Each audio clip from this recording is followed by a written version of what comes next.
Nous, quand on a commencé les mouvements féministes, on disait toujours « on ne veut pas être choisi parce qu'on est des femmes.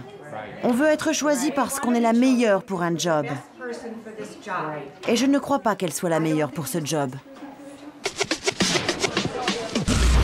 On la croyait invulnérable. Hillary Clinton, promise à un retour à la Maison-Blanche, plus comme First Lady, en tant que présidente des États-Unis.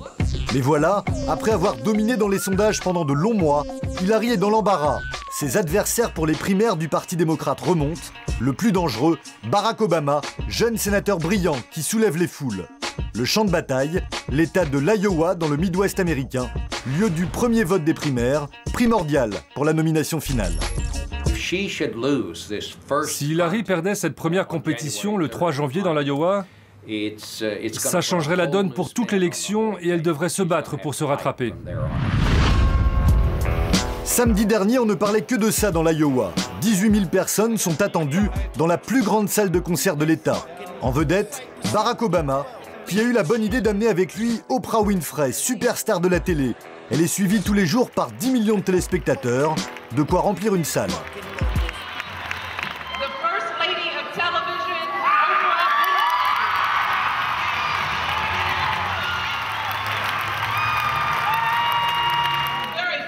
Pour la première fois de ma vie, je sens qu'il est nécessaire que je me lève et que je soutienne un homme qui a, je le crois, une nouvelle vision pour l'Amérique. Oprah Winfrey est particulièrement populaire auprès des femmes et de la communauté noire. Justement les électeurs traditionnels d'Hillary Clinton. Une aubaine pour Obama. Je veux que tout le monde l'applaudisse le plus fort possible. Je suis sûre que je peux apprendre beaucoup d'Oprah et Obama. Elle, je la regarde à la télé. Elle a un grand cœur et elle est très populaire. Elle représente toutes les femmes. Et nous, on veut le pouvoir pour les femmes. Mais Barack est un homme. Barack est un homme, mais c'est un homme noir. L'opération Oprah Winfrey est un succès. Depuis qu'elle a pris parti pour Obama, l'homme grimpe sans cesse dans les sondages.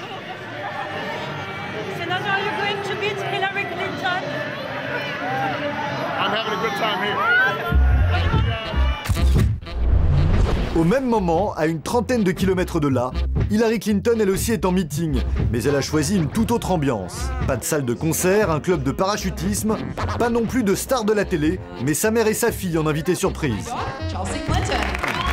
Une cinquantaine de personnes seulement dans le public. Ce jour-là, face à la déferlante Obama, Hillary passe totalement inaperçue. Senator, may I ask you one question for French television? Are you a friend of Barack Obama today? Are you a friend of Barack Obama today? Senator, do you have any comments about Barack Obama today? Pas de réponse. Chez les Clinton, Obama est un sujet tabou. Hillary semble dépassée par son principal adversaire. Et pas seulement en termes de popularité. Même sur son terrain privilégié, l'argent de la campagne, elle est mise en difficulté. Départ pour Washington. Ce soir, Hillary organise sa plus grande soirée de récolte de fonds à la gare de la ville. C'est un aspect fondamental de la campagne. Aux États-Unis, sans argent, pas de victoire possible. Je veux vous remercier d'être venus et surtout d'avoir apporté vos carnets de chèques pour nous aider à payer ce qui sera sans doute la campagne la plus chère de l'histoire. Les candidats doivent compter sur des donateurs. Ici, il n'y a que des invités de marque. Chacun a dû payer cher pour être convié. Combien vous avez dépensé ce soir? Moi et ma femme, on a payé le maximum, 4 600 $. Tout est bon pour garnir le portefeuille de la candidate. C'est la signature d'Hillary. C'est en bronze véritable. Ça coûte 100 $, plus les taxes. Hillary est bien entourée. Son trésorier était déjà chargé du financement des campagnes de son mari et battait des records de levée de fonds. Combien vous avez gagné d'argent ce soir? Ah, moi, je n'ai rien gagné. C'est la campagne qui a gagné $1 million. Avec ça, on va engager du personnel dans l'Iowa, le Nevada, la Caroline du Sud, et on va payer des spots à la télé. $1 million en une soirée. Le staff d'Hillary Clinton n'a pas perdu la main depuis la présidence de Bill. John Malbin dirige l'Institut sur le financement électoral. Il tient un classement mensuel des fonds de campagne. Et surprise, alors qu'Hillary Clinton a récolté 75 millions $, Obama tient tête. Lui en est à 76 millions. Son secret, avoir séduit des millions de petits donateurs, plus que n'importe quel candidat avant lui. Hillary Clinton a eu accès à la liste des anciens donateurs de son mari. Et ses supporters fidèles lui ont donné un énorme avantage.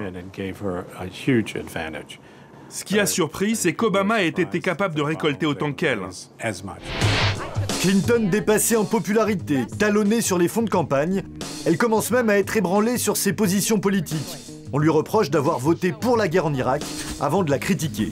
Pour Bob Schiffer, qui suit les élections depuis plus de 30 ans, Hillary traîne ce revirement comme un boulet.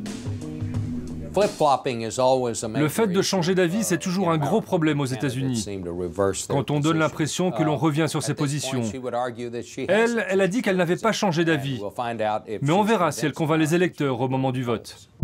Contre-attaque d'Hillary. Meeting après meeting, elle met en avant ses années à la Maison-Blanche comme First Lady. Obama, lui, est un tout jeune sénateur incompétent, pas prêt, selon elle, pour les responsabilités. Coup bas, elle se moque même de son enfance passée en Indonésie.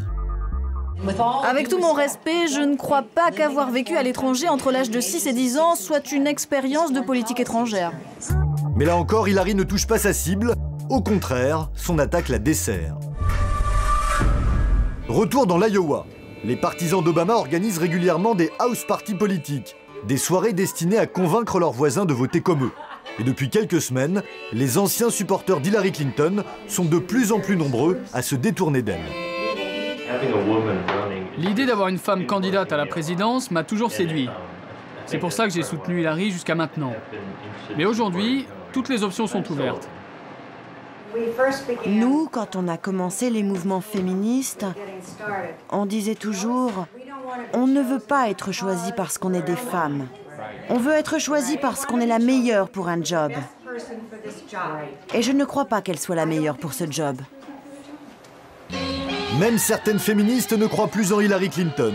Alors, pour renverser la tendance, la candidate sort son arme de séduction massive, son mari. Bill a laissé de bons souvenirs aux démocrates.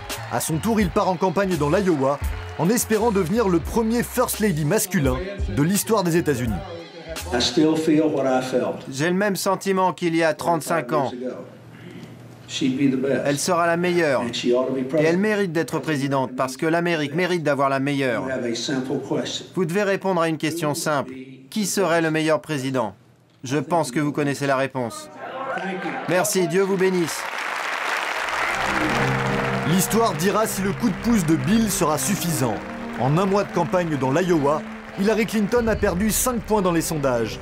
Elle est désormais dépassée par Obama et même talonnée par le troisième homme, John Edwards, qui séduit ceux qui ne veulent ni d'une femme ni d'un noir président. Si Hillary est battue lors du premier vote des primaires, ses supporters craignent une contagion dans les autres États d'Amérique et la fin du rêve de celle que l'on croyait promise à la Maison-Blanche.